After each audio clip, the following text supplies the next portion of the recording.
Hey world, I'm Josh. I'm Lauren. Welcome to another episode of Let's Try Stuff. Booze edition. We're still alive edition. Cat edition.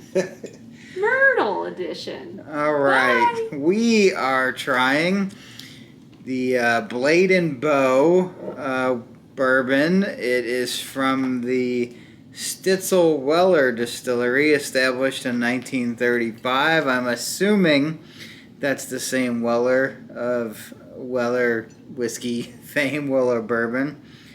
It is from Louisville, 45.5% alcohol, so 91 proof. Has this, it had a wrap, but I had to take that off.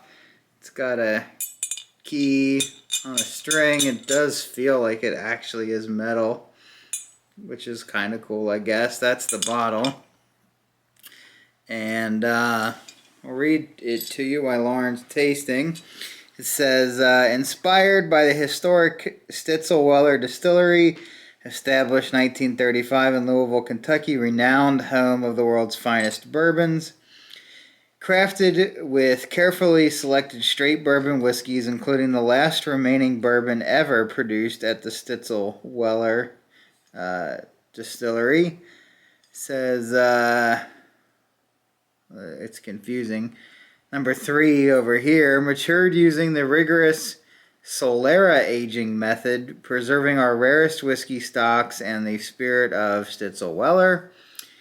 4, aged in charred American white oak barrels to create whiskey with notes of sweet toasted cereal, warm winter spice, and dried fruits. And then finally, the 5 keys of the Blade and Bow once hung on the front door of the iconic Stitzel Weller distillery.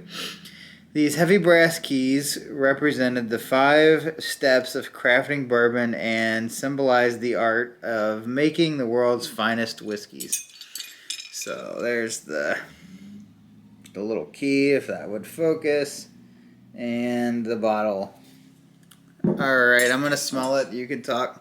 Well, I am for sure getting the spice element of it immediately. It's sweet.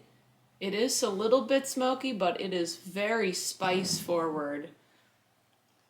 It's perfect for Christmas time.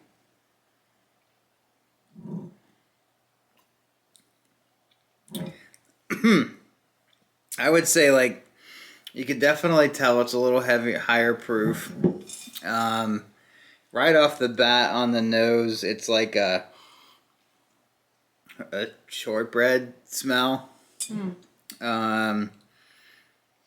Notes of sweet toasted cereal. It's definitely like a sweet bready smell. Well, that's what it tastes like to me, so... Yeah, it does. Dried fruits do not come across strongly.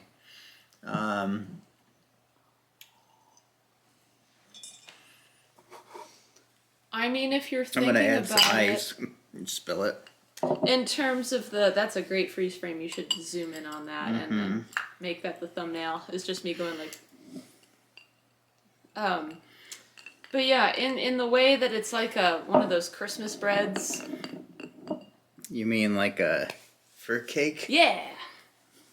Today Okay, I learned, I've never actually eaten one. I don't know.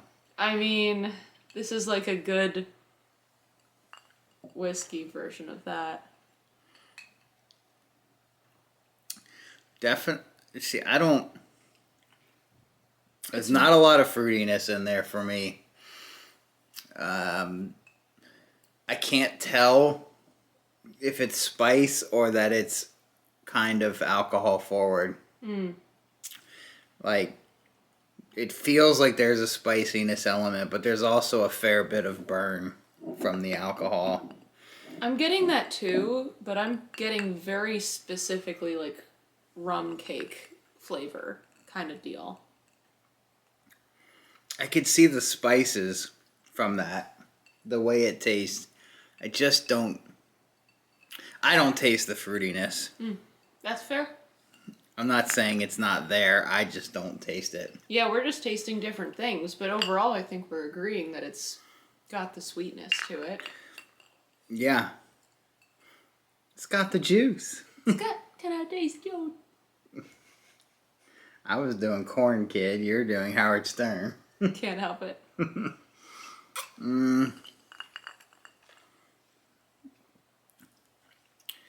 The ice has smoothed it out a lot, but also hindered the flavor quite a bit.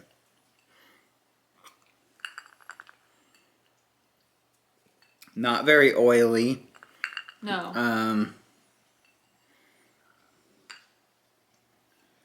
Does stay on the glass pretty well though. Overall, pretty good. I kind of want to say it's kind of offensive because this wasn't super cheap, was it? It was like maybe like $45, $50 for a bottle. It's in that realm.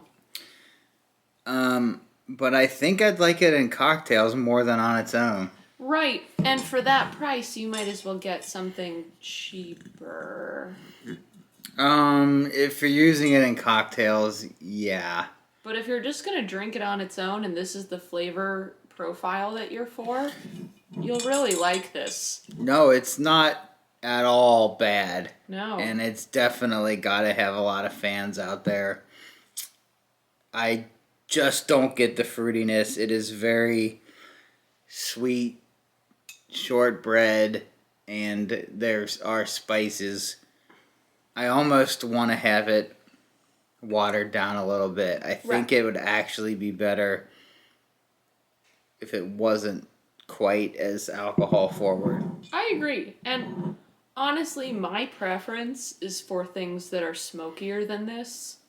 So I like this, but it won't be something that I'm going to seek out to repurchase.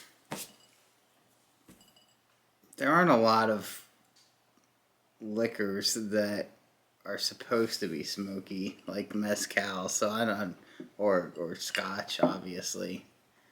So I wouldn't expect that in a bourbon. Well, there are some bourbons that lean towards rye adjacent or lean towards smoky, at least in my experience. Okay. No, that's not the goal. I get a fair right? As the ice it waters down, it gets sweeter.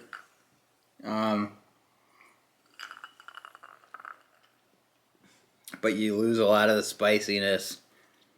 But mild fruit, like a raisin-ish note, does start to show up. Yeah, I do prefer it with the ice. I think it's more interesting without it, but more drinkable with it. Yeah. It loses complexity once you get the ice in there. And it's not as bold or interesting, but it is very drinkable. I'm no bourbon expert. It's not even really a review because that would imply we're qualified to review. I'm not qualified to review. We're more just our personal reactions to this. Yeah. And we are still alive. I don't know how often we'll upload. It might be once every couple of years, but we'll probably upload whenever we actually feel like it. But it's fun to do, and we like to do it. It's just we're busy, and I'm fat, and I hate being on camera, and I'm lazy. we got a dog. Yeah, he's over here making a mess of things. Say hi, Cecil. Yeah, that's Cecil. So yeah, And then Claro over here on the little. Clara's hiding. Say hi, baby bear. Say hi, Clara. Yeah. So yeah, thanks for watching. Tell us what to try next. And maybe you'll see it again in X amount of time. When you can't find it anymore. All right. Bye.